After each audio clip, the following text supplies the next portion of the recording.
Now, why is it that powerful? Why is it? It's the first food of life.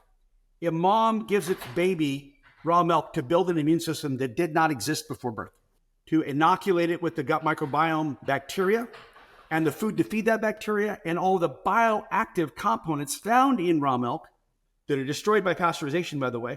These bioactives protect the baby. Antiviral, anti-inflammation, antibacterial, antihypertensive, anti-tumor. It just goes on and on and on. These fantastic protective things that are bioactively found in raw milk. The raw whey protein, alkaline phosphatase, lactoferrin, on and on and on.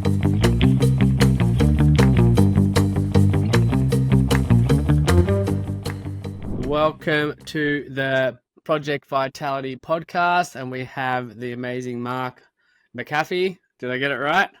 Close enough. I asked him 3 times. I was like, I'm going to get this wrong. Okay. Mark is the founder and owner of the Raw Farm in the USA and also the Raw Milk Institute. Now, I am super fascinated with Mark and all that he does, because he's extremely passionate about what he does. He's extremely passionate about the safety of raw milk, and he's really passionate about sharing that with the world. And that's why I wanted him to get on the podcast. It's something that's had a very big impact in my life personally, so much that I've now started Noosa Goat Co, and Mark and the team have actually been supporting us and mentoring us. Even though they're all the way over in the States, they've given us a lot of great information and knowledge because they've been in the game so long, and they have created the gold standard of safety. And so in Australia, raw milk is still illegal except for goat's milk. And so it's something that I'm super passionate to get out to people as well. So thank you for coming on the podcast. And can you tell the audience a little bit about you? My favorite job is grandpa of my grandkids. I've been married for 43 years to my wonderful wife, Lane. She's a nurse. I spent 17 years of my life as a certified paramedic before taking over family farms. And one thing I really wanted to do was connect to people, not processors. I wanted to serve people, whole food for people, not processed dairy product. So I'm also a pilot. Really enjoy mission work with the Flying Doctors. I'm very much engaged with educational outreach with the Raw Milk Institute and training farmers around the world to produce low-risk raw milk. And I'm the founder of Raw Farm, which is the largest producer of raw milk in California and throughout the world. We produce raw milk in 550 stores in California using the California standards for raw milk, plus a bunch we have on top of those standards, because we found that those standards were not high enough for what we wanted to do with liability production and production of raw milk. In my introduction, you said something about passionate. The reason I am passionate is because of the connection I make between raw milk and medicine.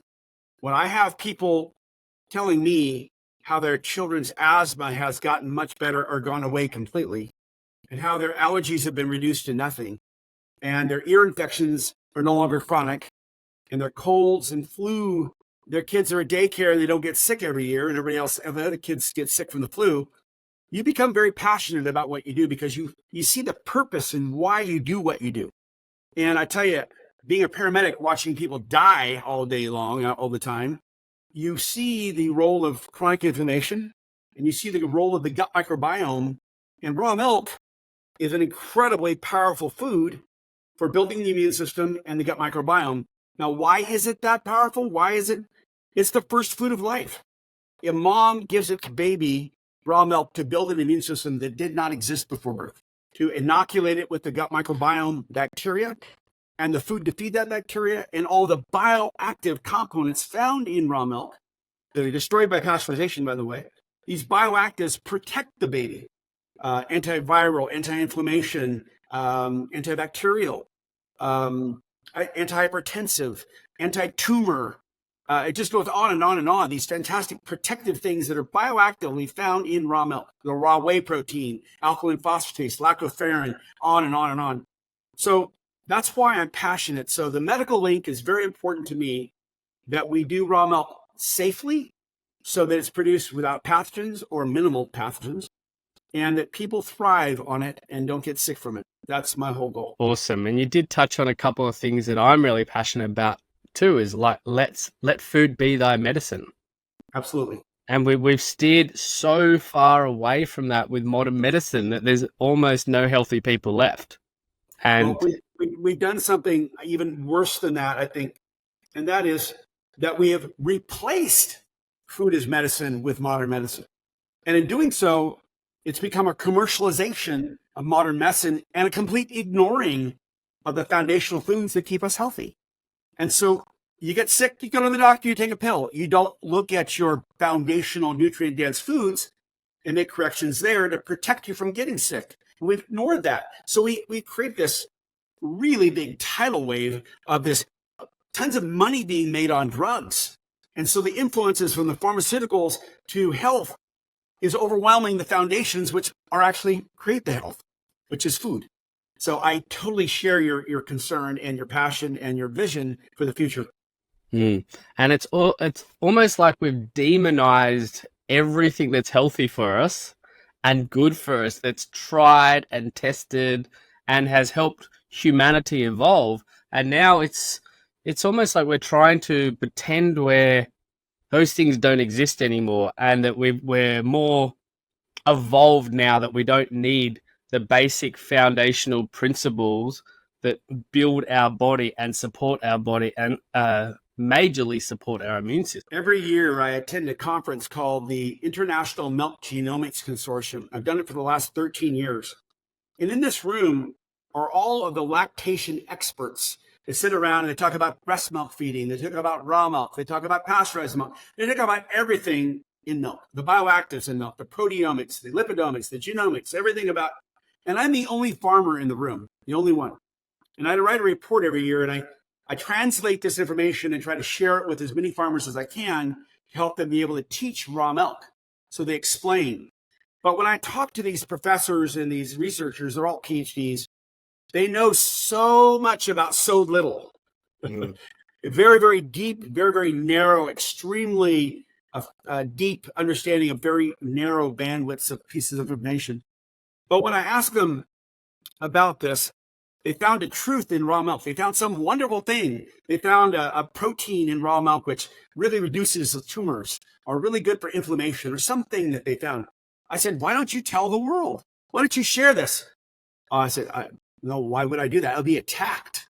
I'd be attacked. It would be scary to do so. I just put it up on my PubMed and shut my mouth, because it is so disruptive to tell the truth.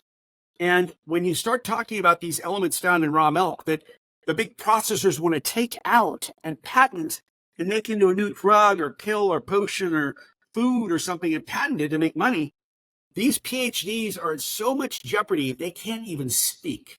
They can't even speak about what they've discovered. One PhD said to me, a hungry mouth cannot freely speak. In other words, I lose my job and I cannot speak because I love my job. I want my job. I got kids. Yeah. So the science has literally been bushwhacked and kidnapped and held hostage. So I listen to these guys and I go to the microphone and I say things all the time. And people are fascinated by what the farmer's going to say next because they can't say it. In privately, they'll say it, but in public or in a private recording, they won't because they're so scared for their own skins. So it's really sad. We've got strong science behind us that shares the Mother Nature's blueprint of what's in raw milk, which has tremendous benefit to human health. Yeah, and you see it in all walks around medicine. It's completely been infiltrated for a very long time. So, but it has become apparent to a lot of people now that it has become corrupted, and it's something that a lot of people are now walking away from because they've lost trust. Yeah. And they are moving back to foods, superfoods, which are the traditional foods. A lot of these foods aren't very fancy, but they're super. They're foods like steak or like raw milk or honey, things like this that we've been using for such a long time. And it's in Australia, for example, it's really hard to get access to raw milk. Yes. And I know one thing that I wanted to talk about is how, with the Raw Milk Institute, RAWMI, how you have been doing legislation and you have made it so it's legal in many different areas, and that's continuing to expand. And I also wanted to talk a little bit about the pushback as well, because I know you guys get a lot of grief. And, this happens with everything that, when you've got dark forces kind of running the world and then the good comes, there's always going to be a bit of a battle. Yeah. And it's exciting because if we didn't have the battle, we wouldn't have something to be so passionate about, maybe. And I can see that what you were doing and the Raw Milk Institute and Raw Farm, it's creating a momentum that's spread all the way to Australia. Yes. Yes. Well, there's a lot of connections between California and Australia. Dr. Ron Hull helped write my first food safety plan back in 2006. He came to our farm. He's a PhD. He used to work for FSANZ, the Food Safety Network of New Zealand, Australia. And he was a PhD. He was a great guy. He came to California, spent a week at my farm, and actually helped me write. So we have links between California and Australia. It's really interesting how when you kick the hornet's nest, when you take a swipe at it and you kick it, that hornets, they get really upset and they come for you. And I think we've done that in the last 6 months. It wasn't up until about 6 to 8 months ago that it really became a serious attack we've received here on our farm.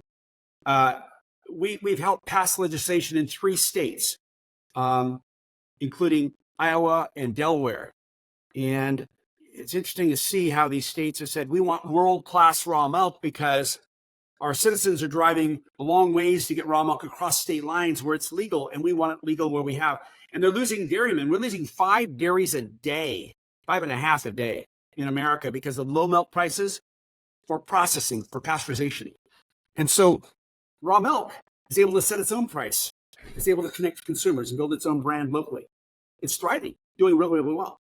So when you have passed the law in Delaware and you've educated and you've shown up at the hearings and you've provided the data, the information, the testing, and talked about standards, talk about never commingling your milk together between 50 different dairies. It comes from one dairy with high standards of testing. Boy, oh me, I'll tell you what, the hornets go crazy. And it's the corruption is pretty heavy duty as well, because they will not accept or understand or appreciate our standards we use. They are quite upset by the fact that we used AOAC FDA-approved testing, PCR testing for our products to ensure that we're confirming as safe. So we have really kicked the hornet's nest, so to speak, and it's coming out in different ways, like HPI, for instance, H5N1, the avian flu that affected some herds here in the United States. There was a major barrage against raw milk because you did find the avian flu in the udder, in the milk of the cows producing this product. However, it is transferred via respiratory connection, not foodborne. And we know from a raw milk dairyman, not RAWMI listed, but another dairyman in another state, where he actually had some cows that had H5. And the people drank it, hundreds of people drank it, and no illness that came from it whatsoever. And when we brought this to the FDA's attention, they ignored us. So we brought it to their attention again. I said, shouldn't you be researching this? This is important to understand because you've been attacking raw milk for 6 months. Here's the direct evidence to look at, and there's nothing there. People are fine. There's no illness. What did we find out literally a few days ago, just a week or half or two ago, that Moderna, the big COVID vaccine company, was fast-tracked $176 million from the Health and Human Services, FDA, to make a HPI vaccine, an mRNA type vaccine like they did for COVID, $176 million for an HPI that doesn't exist. It's in cows, yeah, but it's kind of a dead end host. It doesn't go on to humans. What? And it's because obviously Moderna made a lot of money in COVID and they want to make a lot of money on the next pandemic, and they're creating one to make one, but it doesn't exist. That's the kind of corruption I have direct firsthand evidence of, that I can see farmers over pharmacies is kicking the hornet's nest because of the fact that raw milk is so healing and wonderful, and it pays farmers, not the processors. So pretty powerful. It's really something to see what's going on right now. But What we do is we concentrate on two things: consumers and safety. As long as you have a safe product and you have happy consumers that see the evidence themselves, as far as they are concerned, the CDC, the FDA, Big Dairy are just crying wolf. And they're not really making sense. They're biased. They're exaggerating. They're not telling the truth. They don't even let us talk about the wonderful studies that are done in Europe and some in the United States about raw milk. We cannot put those on our website because that's considered making a new drug because you're making a medical claim. So we can't even speak the truth. It's a pretty limiting kind of bonded area. You're in bondage. You're kind of kidnapped, so to speak. But within that narrow bandwidth of just producing raw milk safely and taking care of your customers, dollar voting, and expanding the market, excitement, so people get a better gut microbiome and feel better and don't have lactose intolerance and their kids don't get ear infections and asthma is reduced. All those things start happening. People start trusting their farmers over pharmacies. And that's what's going on right now, just building a big market and keeping influencers excited and telling the truth and doing the best we can to keep our milk as safe as possible and just ignore the attack as much as possible because there's not a lot you can do about it except support your consumers. Yeah, I'd love to chat on the lactose intolerant part because there's the whole milk makes you lactose intolerant. And so let's kind of debunk that a little bit. I'm going to bring a different word than lactose intolerance to this. We could say lactose intolerance, or I would prefer maldigestion. Maldigestion.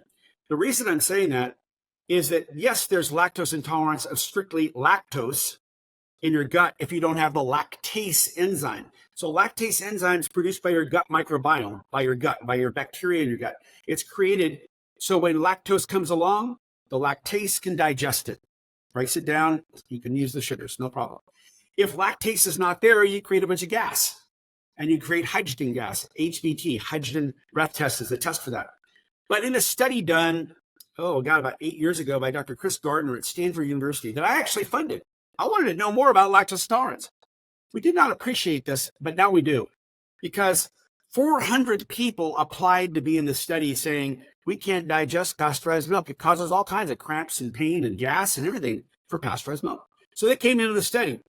Out of that study, only 30 people, 30, less than 10% of the people actually got into the study that blew a positive HBT or hydrogen breath test who had clinical lactose intolerance.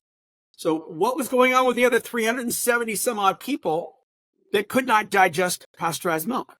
So it's lactose intolerance plus a whole bunch more things of the lack of the bioactive components, the peptidases, the proteases, the lipases, all those functional proteins, those enzymes and other things that actually allow us to absorb and assimilate and break down raw milk, or pasteurized milk, I should say, because raw milk has those things in it and pasteurized does not. So if we look at the Maasai in Kenya, black is cold. They always win the marathon races. They're fantastic, but they're drinking the raw milk directly from the cows on pastures in their local areas in the Maasai. They don't have lactose intolerance at all. They thrive on it. Extremely healthy and do really well. If you bring that same person to America, they start drinking pasteurized milk, they get sick. I know personally from a guy that did. Get sick, have all kinds of gas pains and chronic pains and just GI tract problems like you can't believe. The same thing goes for those in Outer Mongolia, the Asians in Manchuria and Outer Mongolia. They're Chinese. They drink horse milk and fermented horse milk, mare's milk. No problem at all with lactose intolerance. Digest it well and assimilate to it and thrive. But if you take that same Chinaman and put him downtown Beijing, where they're drinking ultra-high temperature pasteurized milk, they get sick, all kinds of problems, and they have digestive problems. So I'm going to suggest, and I'm going to back this up 100%, that it is not the people, it's the product. It is the processing of the product, not the people. And you go wherever you want in the world, raw milk has within it everything it needs to digest itself. Where pasteurized milk has lost those bioactive elements, which allow us to assimilate and easily digest it. And that only makes sense because a baby is born without a microbiome. Their gut and their lower gut doesn't have enzymes, doesn't have bacteria, doesn't have food. And what does raw milk do? It puts it all in place. So there's nothing extra down there to help digest things. Everything has to come as a whole food that has all the elements to digest itself. So That's the baby proof right there of why raw milk is not associated with lactose intolerance or maldigestion. It can be assimilated by most everybody. So that's the short lecture on that one. So I wanted to now talk about asthma. So I was a chronic asthmatic growing up, and I know that if I drink pasteurized commercial milk, my lungs flare up. Yes. I drink raw milk, perfectly fine. Yes, correct. So well, here it goes. Here it goes, health dude. Pasteurized milk is the number one most inflammatory and allergenic food in the United States. It's listed as number one at the FDA's website. You go there and say, what's the most allergenic food? Pasteurized dairy is the very top. You look at the European studies, the Parsifal study, the Gabriella study, and several other studies. There's one done by Loss in Germany. It showed that I think it was 56,000 children studied over a period of time, that those that drank raw milk, whether it was on the farm or off the farm, had a dramatically reduced incidence of asthma. Wow. In America right now, there's between 10 and 13 children a day that die from asthma. And if you think about safety, I'm sorry, how is not being on raw milk when you're asthmatic safe? You should be absolutely on raw milk, because raw milk has not only all the bioactives, but a particular one, the raw whey protein. The raw whey protein is very anti-inflammatory. So is the alkaline phosphatase enzyme. The raw whey protein is known to stabilize the mast cells, M-A-S-T, mast cells, in the soft tissues of your body. And it keeps the histamines from being released. So you don't get the histamine reaction. Histamines actually cause inflammation and all kinds of problems with bronchial closure and spasm of the lungs and all that stuff. Then you have to take epinephrine and LUP inhalers and everything else that causes all these problems with asthma. So it's interesting to note that there was a study done at UC San Francisco, where for every round of antibiotics that a child took before the age of 2, you had a 250% increase of asthma incidence for life. So it is very much related to the gut and the biodiversity of bacteria and the food that feed them and all these bioactives that are found in breast milk and in the foods that feed the gut microbiome about inflammation. So your story about asthma and raw milk is something that's been echoed throughout the entire raw milk community in terms of people being relieved of asthma symptoms and allergies, by the way, and also eustachian tooth plugging and ear infections, and as well as reduction of all the viruses and colds that occur, because there's up to 15 different antiviral components found in raw milk as a bioactive that are destroying pasteurization. So, yeah, you've discovered a very nice, wholesome preventative act for raw milk for asthma. Awesome. Let's chat about kefir, because I know that you love kefir. You've talked about that. It's your dream product. So why do you love kefir so much? Well, kefir is fermented, so the lactose levels are decreased. It's already digested somewhat. Has an incredible biodiversity of bacteria. And biodiversity is really, really critical to the immune function in your gut. That means different kinds of bacteria. We're talking about hundreds of different kinds of bacteria found in raw milk kefir. It's the raw milk bacteria plus the added bacteria we put in as cultures, but none of the base bacteria are killed in kefir, raw milk kefir. In pasteurized kefir, those are killed. So you only have the biodiversity of maybe 4 to 8 different kinds of bacteria. If you're lucky, maybe 12. We're talking about hundreds of different kinds of bacteria and all of the bioactives intact. You get prebiotics, probiotics, and postbiotics because you have the activity of the bacteria creating all these building blocks in there. And it's very, very anti-inflammatory. And it tastes good. Especially, I like to make smoothies. So I'll put a blender with some raw milk kefir and some berries. Blueberries are my favorite because they're so antioxidant. Maybe a raw egg, maybe a raw avocado in there. Not with the seed, but take the avocado seed out and you put that in there. And you blend it all together, maybe with some raw honey, a little bit. You pretty much do the exact same smoothie that I do every day. It's incredible. It is life-giving. It is life-extending. It is powerful immune system, a cellular level food, bioavailable. You'll live forever drinking that kind of thing. It's fantastic. Yeah. And if you look at kefir, the history of kefir, because kefir originally came from Russia, yeah?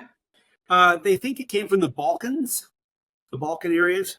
And there was an area in the Balkans called the Centurion area. It was discovered in World War I, where everybody was 90 to 105 years old and didn't have disease and died with a smile on their face. Everything was fine. And they were consuming a lot of kefir.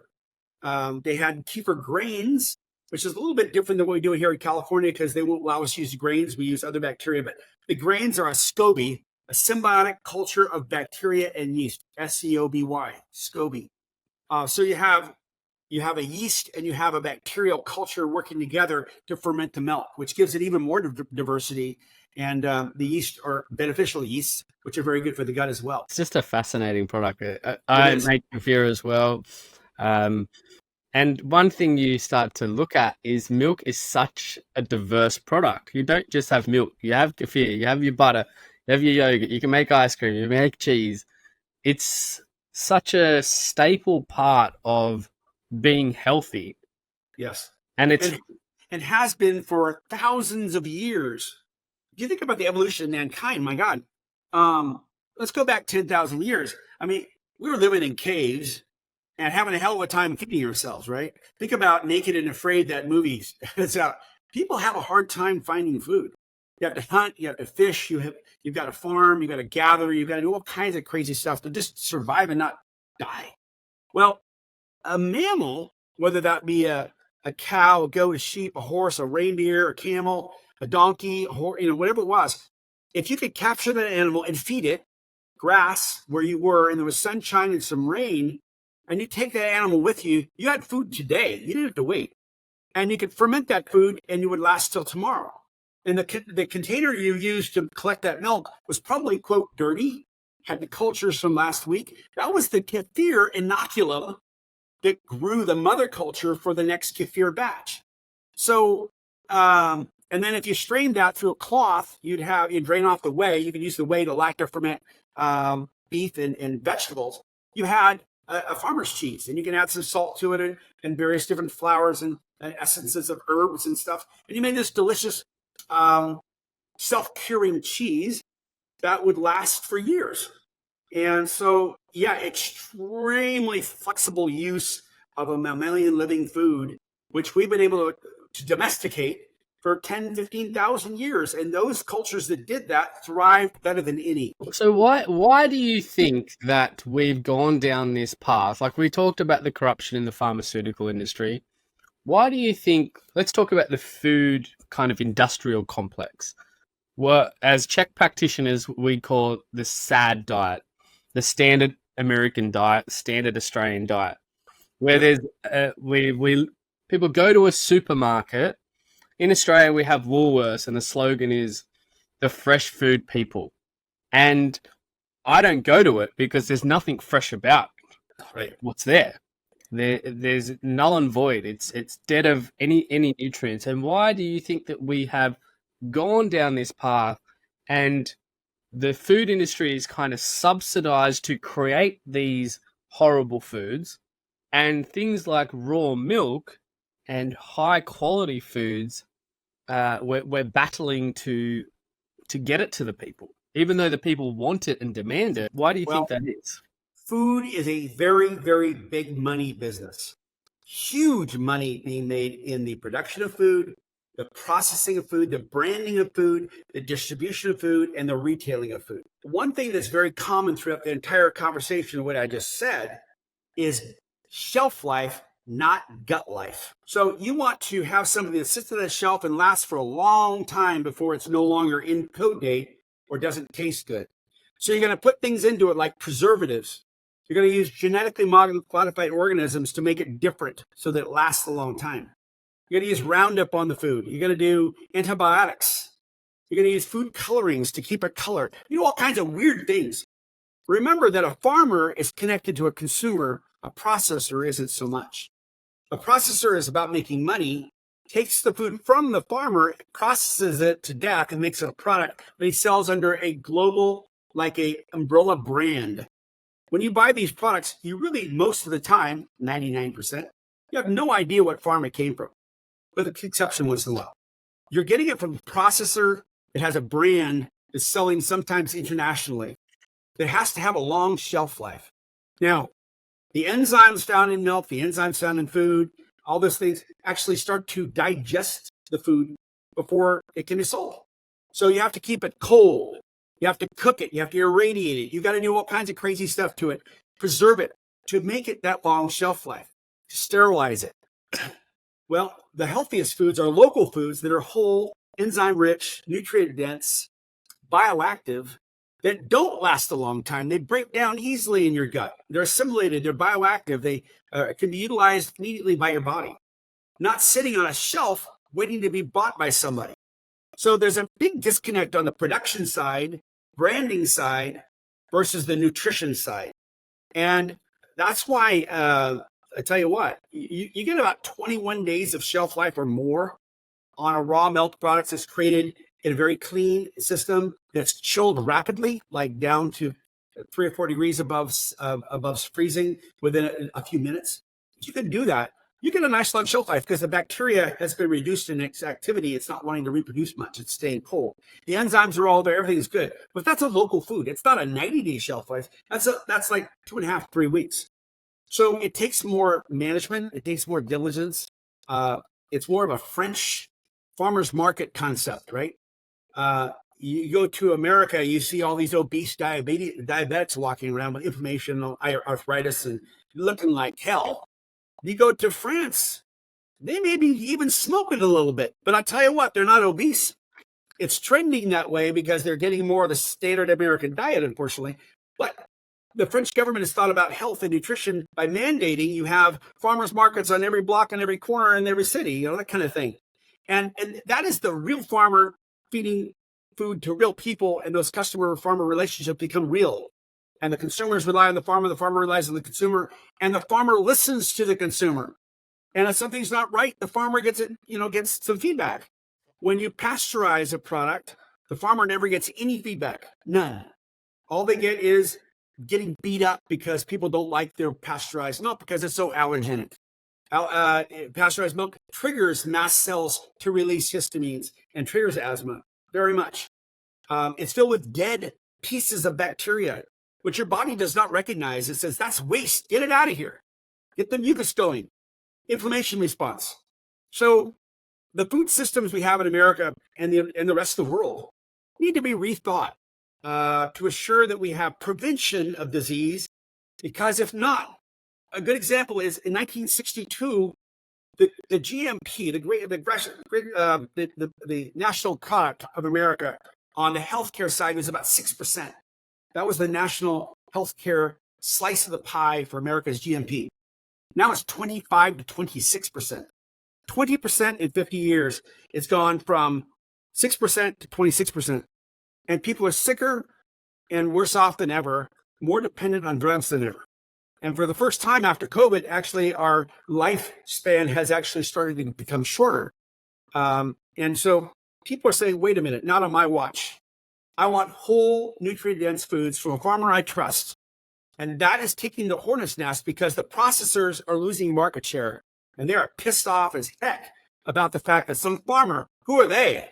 Who's a farmer? Heck with them. They're a dime a dozen. Bankrupt them. Who cares? It's cheaper if you it's cheaper if you steal it, right? That's what's going on with America's dairies, where they're being paid less than the cost of production. So you're seeing this major evolution, almost revolution, perhaps, which is happening behind the scenes because different people are getting money than before. And the power is shifting. And you're seeing this major upset mood within the regulatory organizations, which are very connected to the big brands, the big processors, the Nestle's, the Carnations of the world. And they're having their market share taken from them by the dollar voting. Consumers are saying, I'm going to go to a farmer, not a processor. So there's a major thing going on right now. It's happening as we speak right now. And it's definitely something that, and I notice in Australia as well, that the processing plants, they make it difficult for farmers to process locally or on their own farm. And so you have to go, your only option is to go to the big processor because it's illegal to process on your own farm. Correct. And so this is where the power comes. It's not so much the farmers, it's that processing plant it's really that locked door that when they start to processing becomes more localized, the quality of food is going to increase. the health of the nations and the world is going to increase. And we're not just talking physical health, we're talking mental health. We're talking so many other aspects of health. And it all comes back down to that localized food. And why I'm so passionate about this is when I was 25, in my mid 20s, I got pneumonia and glandular fever. So I thought we were going to die. I went to the modern medical system because I had no idea about what organic food, like, let alone raw milk. I didn't even know what that was. But I went to the doctor and I got antibiotics and I continued on my life. And then I wasn't better, so I went and got more antibiotics to the point where I was sitting in the doctor's one day going, I feel like I'm dying. And he had some test results back. He's like, oh, you've had pneumonia. You should actually be in hospital. And so I went and saw a Czech practitioner. I don't know if you've heard of Paul Czech. He's in California. And I went and saw a Czech practitioner. And one of the aspects of my diet my program was to go to the organic farmers markets. That was part of my program. And I started going to the organic farmers markets. And this is when I used to work in the nightclub industry in Surfers Paradise. And so a lot of the times I'd go Sunday morning hungover. But eventually what happened is I went through this process of my body started to heal. Even though I was still poisoning one end, I was helping it. And eventually I got the self-worth, the self-realization, the understanding of who I was, that I didn't need to be in that toxic path anymore. And I think that is one of the challenging things for a lot of people is until you hit rock bottom, it is really hard to walk away from those addictive foods, the addictive lifestyle, those addictive patterns. But once you start building the body with those real nutrients, it makes it a lot easier. Yep. And you feel better. The serotonin and dopamine are being produced in your gut. They go into your brain. You're feeling less depressed. You feel more uplifted. You get out in some sunshine, get some love in your life. You actually feel a lot better too. And feeling better is part of being better. If you feel better, you are going to feel better. And obviously what you feed yourself is critical to the diversity and the gut, the microbiome and all the things that happen there is so important. 80% of our immune system is your gut microbiome. And that's the prebiotics, which is the food, the probiotics, the bacteria, and the postbiotics. Everything that's created by that interaction is your gut microbiome, including the mucosal linings and all that stuff. Your story is very compelling because it's shared by so many, but you become enlightened and aware, and it's a blessing you have because you could have died. I mean, there's people that partially died. Think about the people, and I don't say this in a condescending way. I'm so sorry that they had this problem, but what about all the people that had Crohn's disease and are pooping in a plastic bag with a ileostomy? I know of 10 people that were literally weeks, if not a month or so, away from having that surgery because their gut was so inflamed. And they said, no, I can't do that. I've got to do something more. They started eating farmers market foods and raw avocados and the olive oils and the raw milk kefirs. Raw milk kefir are huge. And within 2 months, they didn't have pain anymore. Within 4 or 5 months, they were normal.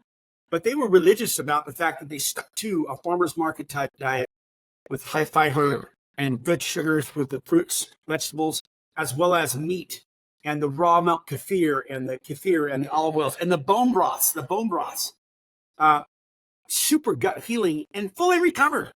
By the way, that same diet fully recovers you from most any inflammation disease, such as asthma and allergies as well. So, yeah, we got a real problem in our hands. We have an educational challenge. We're faced with addicted people that are scared. Addicted, fearful people that are scared. Wow. Standing at a farmer's market table in Los Angeles many years ago, and up comes this young lady with her children, and her children were scattered mess, running around, teeth problems. She was rather obese. And she said, I heard lots of good things about raw milk, but I'm so scared of it. Isn't that dangerous? I said, yeah, back in the 1800s, there were a lot of people that died from certain kinds of raw milk. Let me talk to you about raw milk. She goes, I'm just so scared.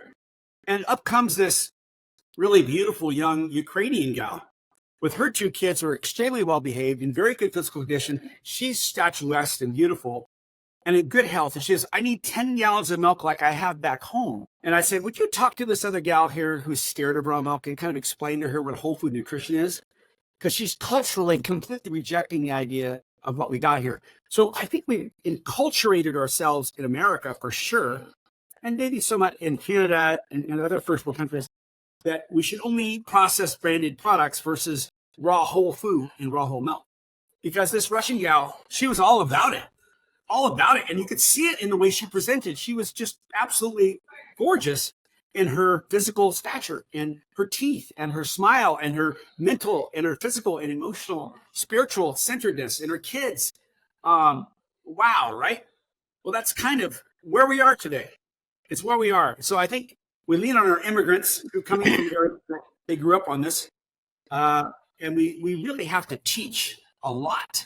And we have to also teach by example so that we can be the best examples ourselves. We have a story like you did with your asthma, where you talk about raw milk and asthma and pasteurized milk and triggering, and you become the story, which actually is an influencer leading other people to a better place.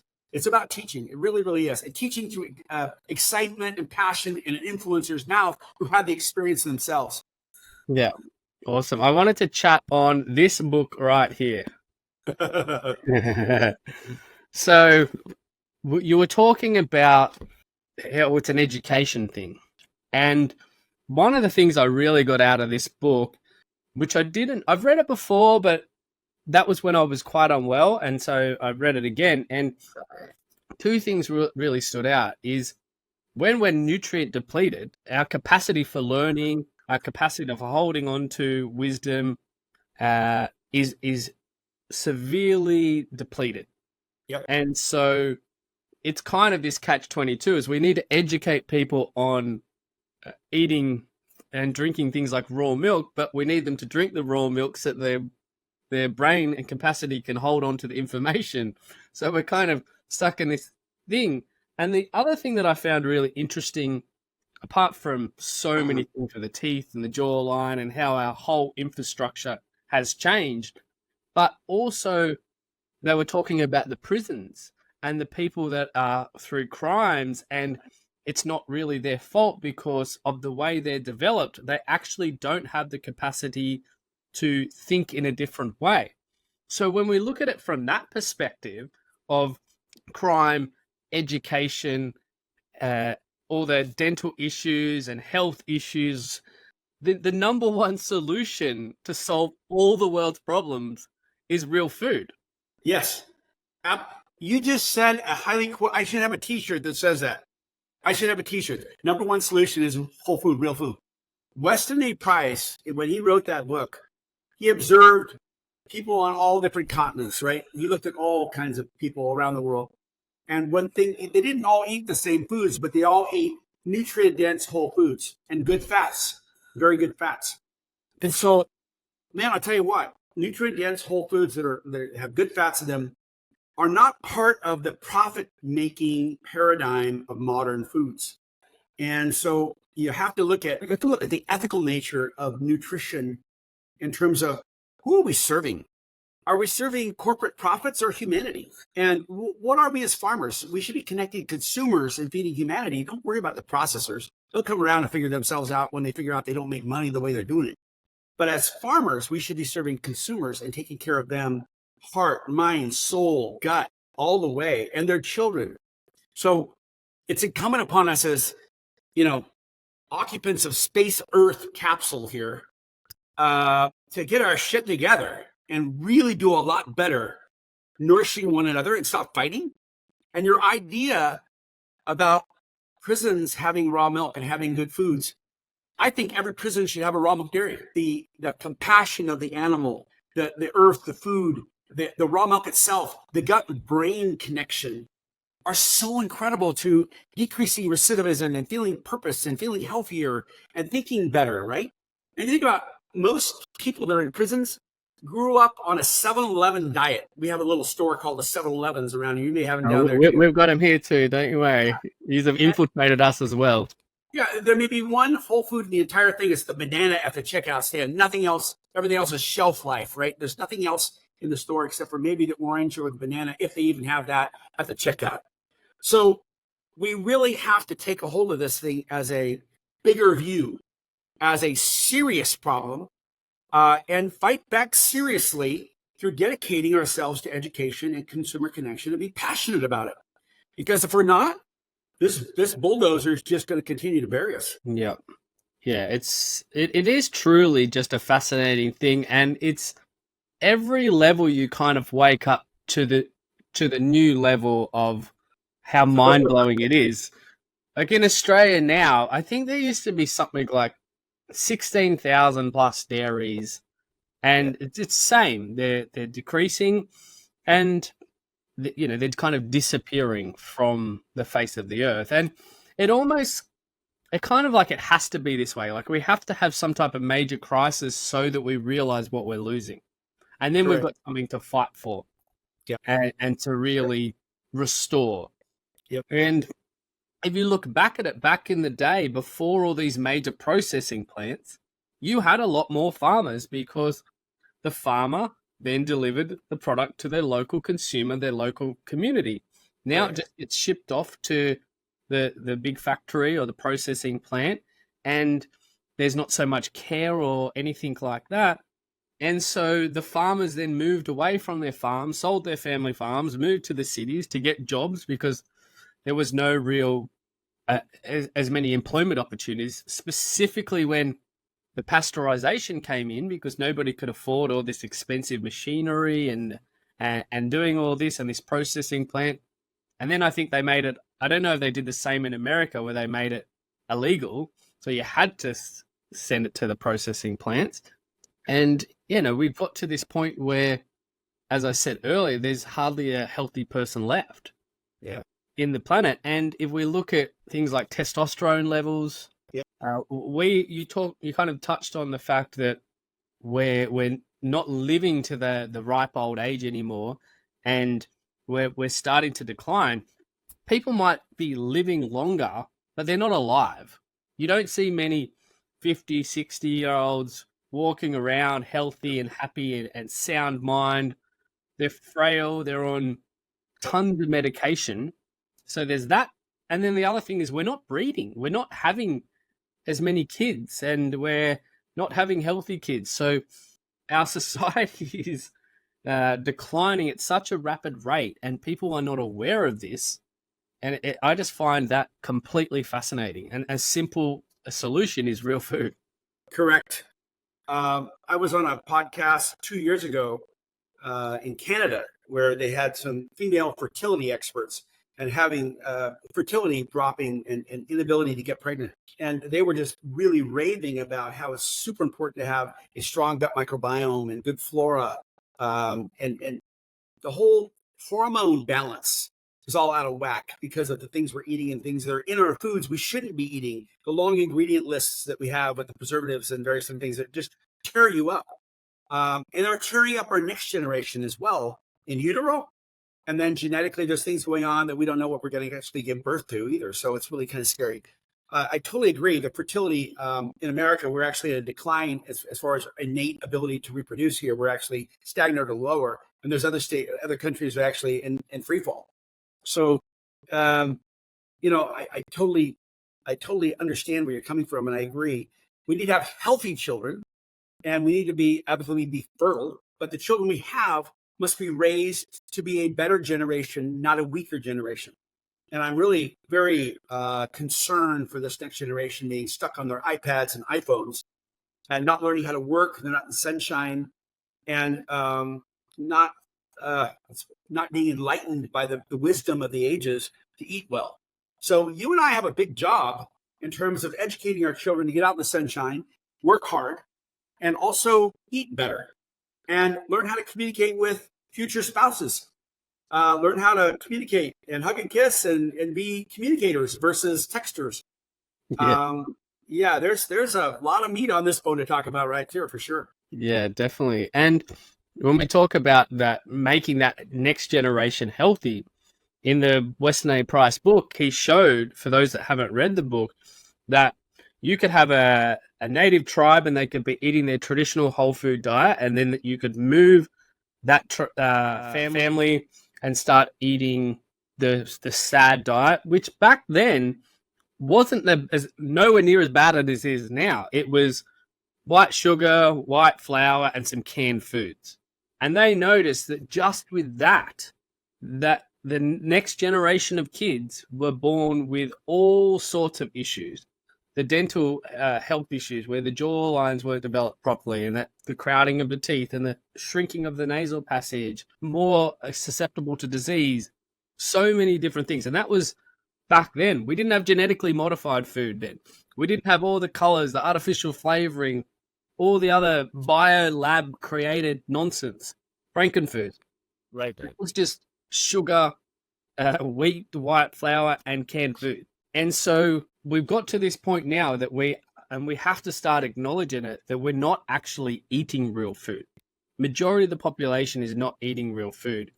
And so we can turn this around, because once we start putting that nutrient dense food back into our body, then the body is an incredible piece of technology. It's the most advanced piece of technology on the planet.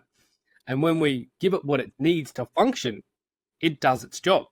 But because it's been depleted for so long, that's why you see what we see, where the majority of the population's on pharmaceuticals. They're depressed, they can't poop, they can't get it up, they can't sleep properly, they're stressed, they're overweight, and we have to take responsibility and do something about that. Now, there's a couple of things that I wanted to touch on. So a lot of the challenges that I see is because we have non-foods, fake foods that are so cheap.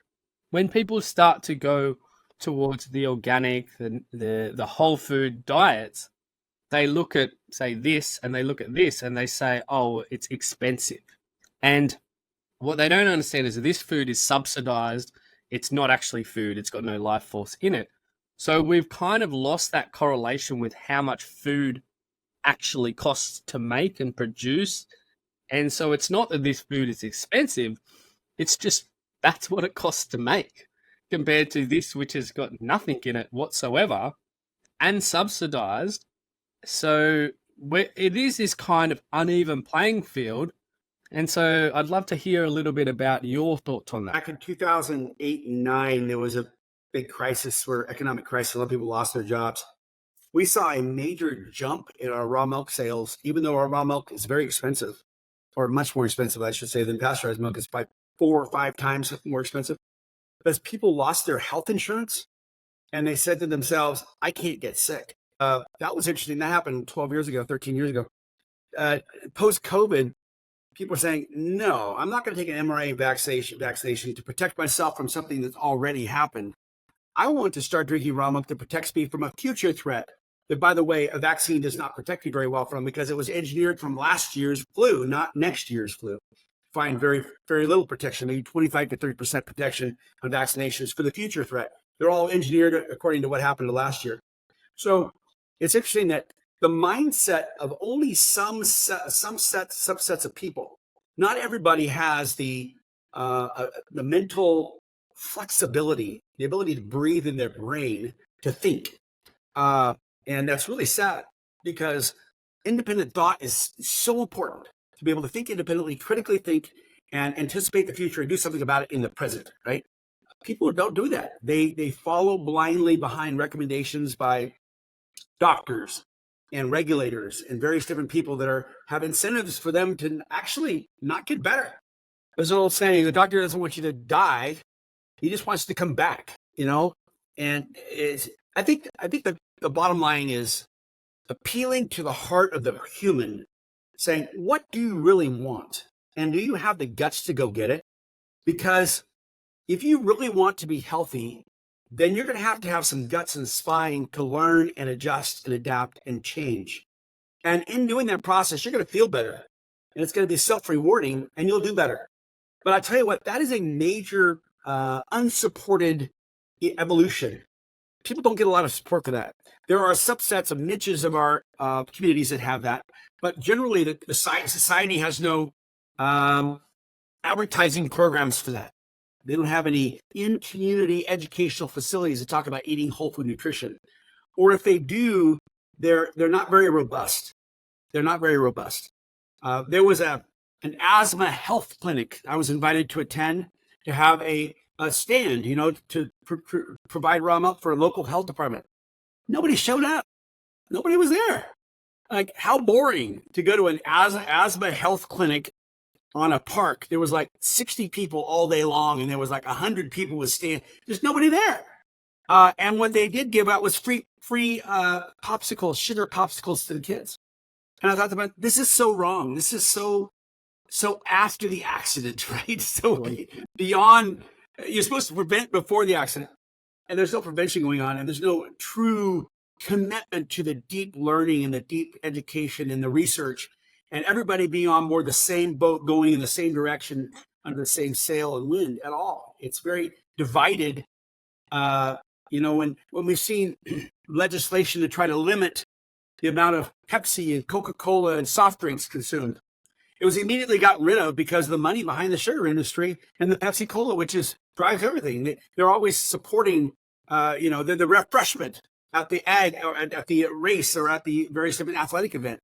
So we've got all this moneyed interest behind a totally derailed system. So I've always been a believer that it starts locally. It starts by being an example. It starts by education. It starts by going out and reaching out and touching compassionately and helping those that will be helped. You can't help those that won't be helped. But the ones that want help, you give them all the help you can. And hopefully they grab a hold and they become passionate like yourself. And they become the new kind of leading pioneer voice that is an example that other people are saying, you know what?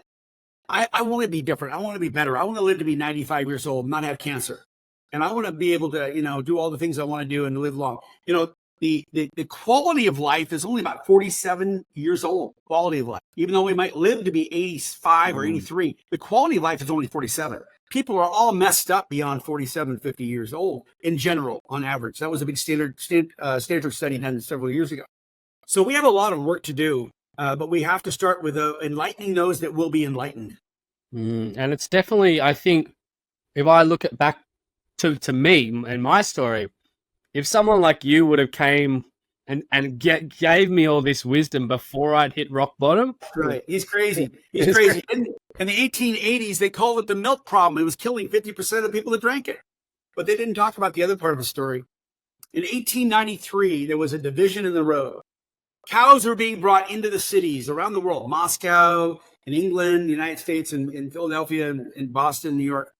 They're being brought from the farm environment where the water was clean and the grass and the sunshine. They're being brought into the downtown distillery dairies where they're being fed distiller's mash, no clean water, and no flushing toilets, no sanitation. And typhoid was rampant. Tuberculosis was everywhere. It was disgusting.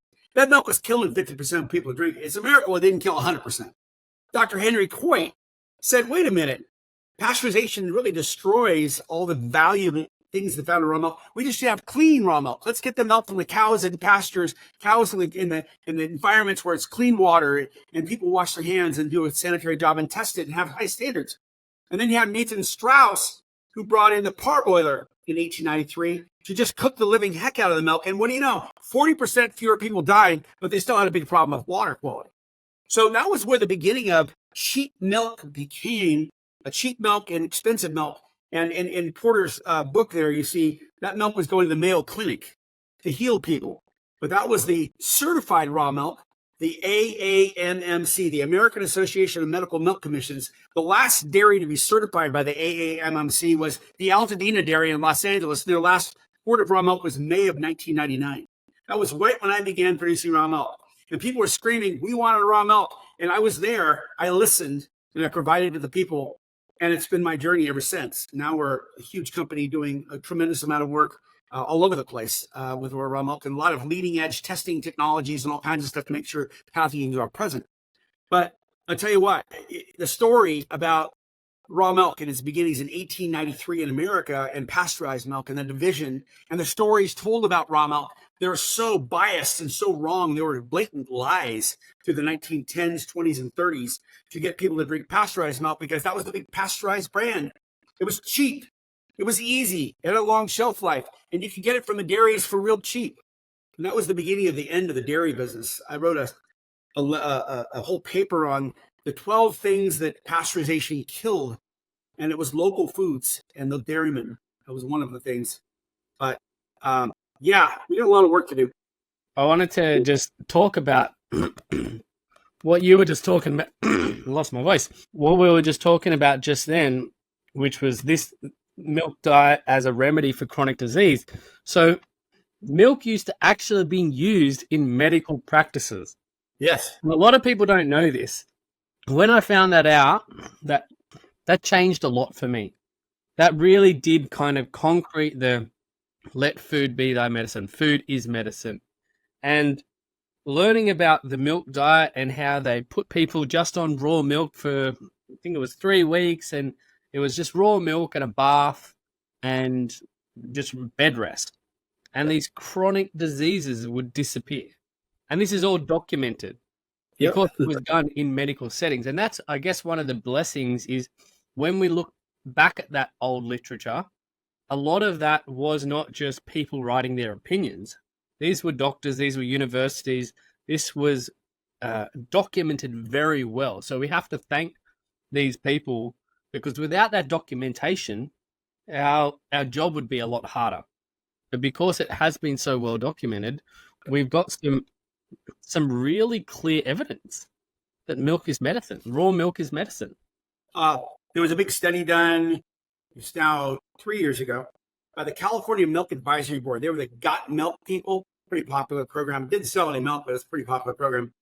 They found the number one trending thing in consumers was food is medicine, or food as medicine.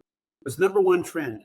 And this is the processor board in California. They couldn't do a whole lot about it because obviously when you pasteurize milk, you completely destroy the bioactives, which is the medicine portion. But it was interesting to see that coming right out of the good research. The good research staring you right in the face. Food as medicine was the number one thing that they said was so powerful that people were looking for but couldn't get. We do that. That's why we're thriving so well with 30%, 35% year-over-year growth 3 years in a row post-COVID, because people were trying to protect themselves from being immunocompromised.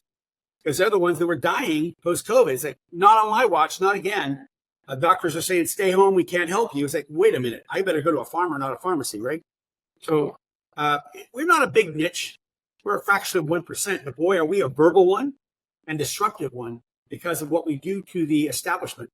And it's also the reason that the voice is growing is because people are getting healthier. Yes. Yes, they are. And when you have an example, you're not selling snake oil. When you sell snake oil, you sell it quick and you run like heck because everybody's going to run after you to shoot you when you run out of town because you stole from them, right? That's not raw milk. In raw milk, you sell it, they experience it, because I want some more. It tasted really good.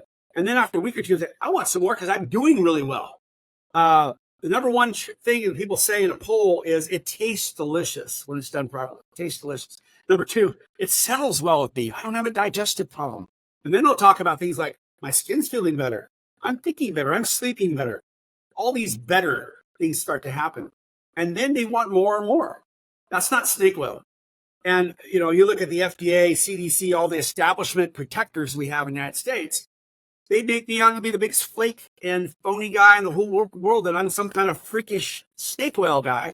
And I am not. All I do is concentrate on two things: food safety and our customers. And they, as far as I'm concerned, they're irrelevant.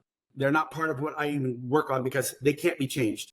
We talk about taking care of our customers any way we can, and making sure that the food we produce for them is pathogen-free. And that's one of the things that I really love about what you do is with the Raw Milk Institute, you talk about like all food has risk. Everything has risk.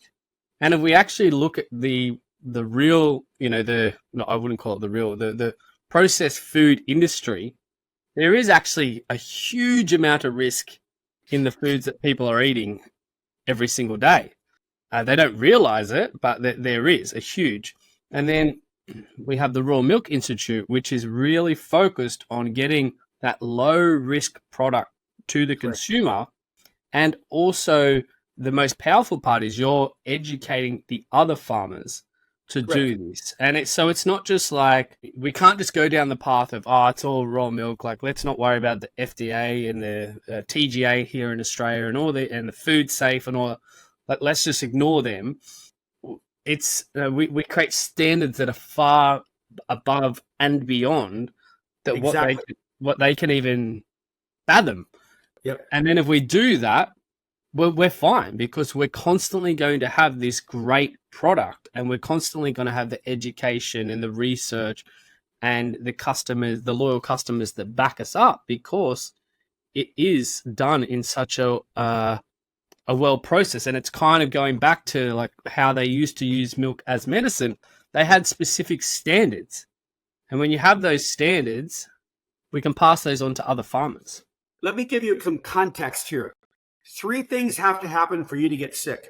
Number 1, a pathogen, a viral pathogen has to be present. A bad bacteria, a viral bad bacteria has to be present. Number 2, you have to have a load of them. There has to be enough of them. One doesn't do it.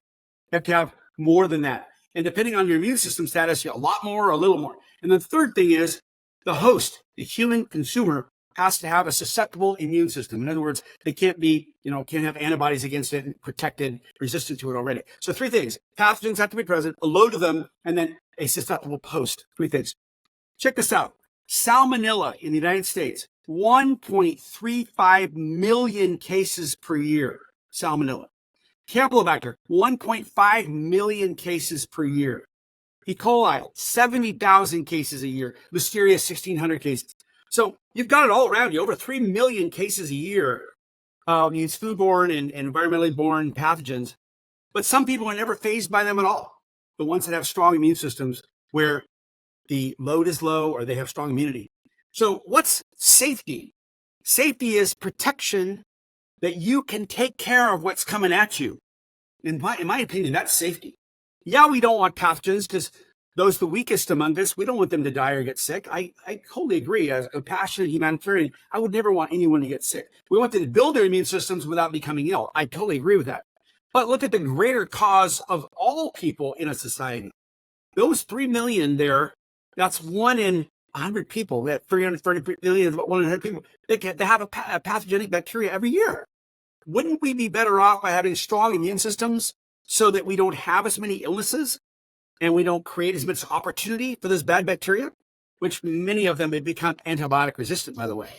So there's a real big thing where if I make anybody sick, I'm headline news. But yet we have 3 million people who cares all the time. And anybody else makes them sick, it's no big deal. So they're picking on raw milk. We have to be perfect when our food sources and our food, 82 people have died from pasteurized milk in the last 35 years. That's CDC data, not mine. But yet that's the guarantee of perfection is pasteurized milk. We guarantee it's going to be perfect. No, I'm sorry. And there are bacteria now that are pathogenic, that are resistant to heat. They've actually become resistant to heat. So they're pasteurizing 3 and 4 times now because 1, 2 passes doesn't work. And the higher the temperature you take the milk, the more you have all kinds of issues with burned proteins, which are actually carcinogenic. Man, I'll tell you what, during COVID, February of 2020, the store shelves in California, the dairy products were stripped. There was nothing there. We showed up with our trucks and we filled the entire dairy case with all the products they wanted. And we adapted immediately. The pasteurized guys, they couldn't adapt for 3 months, sometimes 4 months, because they couldn't change their labeling, their packaging for going from schools to stores and going from restaurants to stores because they were all closed. And the dairymen were dumping their milk in the lagoon at their dairy because the processing plant couldn't take it. And we were bottling as much milk as it could come through because we had consumers wanting our product, and consumers that didn't even know about raw milk were buying our products because there was no other products to buy. So there is a food security issue with localness, being local. When you are local, you can be resilient and adaptive, and you can respond to market conditions. And when you have a food stress test like we had in 2020, it becomes very, very evident. So we should learn from our mistakes and do better. And unfortunately, we're not very well anyway. Yeah, we don't seem to be learning. But one thing I can see is the positive about this is, as you're saying now, the pathogens can withstand higher heats, and people are becoming antibiotic resistant. So this system is imploding on itself. Correct. It will get to a point where it cannot work anymore. Correct. And so we just keep going and doing what we're doing. And that will just take care of itself. There's nothing we can do to save that. It can't save itself because in its design, it's defaulted. That was very, very, very right on the money. You're exactly right. Take care of your family, take care of your local people, take care of those that are enlightened that you can serve and hopefully get others. But you're right. You start with the core of the niche and you educate, and your proof is self-evident in the success of those that are doing it. And the other places terming out, the timing is timing out. It's it's got a short fuse. It's not good. Yeah, and it will fight, and it will try to potentially demonize what we do and look at us as the enemy, Right. rather than, admit that they made a mistake and it was their own fault. Because this is one thing I find a lot of people do struggle with, is taking personal responsibility. And when you take that personal responsibility, and I'm a great example, the only reason I took personal responsibility was because I was so sick and I tried everything else. So it was almost like, oh, I'll try this organic nonsense. I won't drink tap water anymore. I'll listen to the things that he says to do. For example, getting more sun and all these things. And it was almost like just a level of defeat. It's like, oh, well, what else can I try? And so I do think that a lot of people have to go through that, and it's looking like society has to go through that, so that and there is this whole generation of people that are interested in farming. However, some of the challenges are, to be a farmer is not cheap to start. It's a passion, and this foresight into what we believe is true and what we believe is right. And if we could remove some of those boundaries, that would bring even more people into farming. So I can see that is something that will happen in the future, because it will get to the point where people need food, and they need quality food, and people are getting sick. So we will almost have some type of revolution, which is bloody exciting. It really is. Yeah. Hmm. We have the babies with the healthy moms and families, and they've got the body count. So it's really, I've said, they may have the guns and the money, but I got the moms and the truth. So if you can feed the moms and feed the families and educate them and put them in your heart and soul at the highest level possible, and always support them and always encourage them and always educate them and bring the best science home. Just in a few weeks, I'm going to the International Milk Genomics Consortium at UC Davis again for the 14th year. And I'll be the only farmer in the room. I'll bring back the best science, and I'll be sharing that with farmers everywhere through Raw Milk Institute. But as long as we can continue to educate and understand and be the sharpest we can be, there'll be opportunity, and that will be valuable to the farmer in terms of price point differentiation. And you don't have the common product that makes you allergenic versus fighting allergies, and those kinds of things will bring a lot of value to the farmer, and value also to the social fabric of the farming community. Because when you lose the farmer and you lose the economic viability here, the hope for the next generation is gone, is lost. It's also lost. So there's a tremendous amount of hope in my family, because the next generation is totally excited, has good paying jobs and doing all the jobs. I'm supposed to be semi-retired, but I do education passionately all the time. But the bottom line is the next generation is really excited about what's going on and continuing this effort. And the beauty is that the healthy ones are the ones that are reproducing a lot more as well. Correct. So, and there, it's like habits stack. So if you grew up drinking raw milk and you understand it, and you don't just drink it because your parents said, you actually understand the benefits of it, you will then pass that on to the next generation, and there will be an increase in demand. Correct. So that is one of the things that I'm really hopeful for.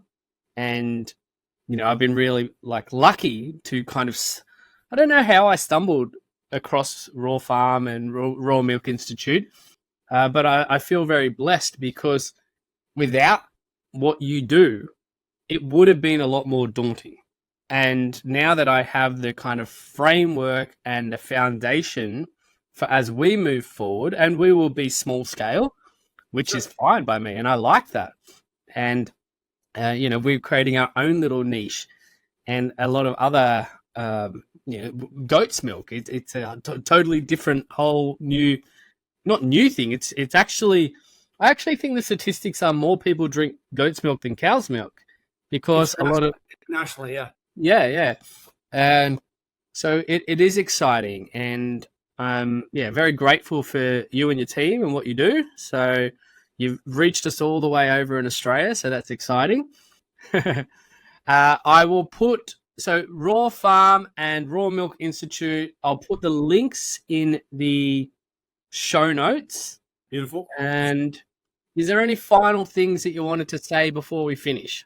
Thank you for teaching and spreading the science of truth, and the fact that when you do raw milk well and you give it to people, you build that beautiful bond between the farmer and consumer, which is literally can't be broken. There's so much value in the product you're producing and so much dependency on it from the consumer. You have a lifelong relationship. So farmers over pharmacies, and teach. Beautiful. Thank you very much, mate. Thank you for having me.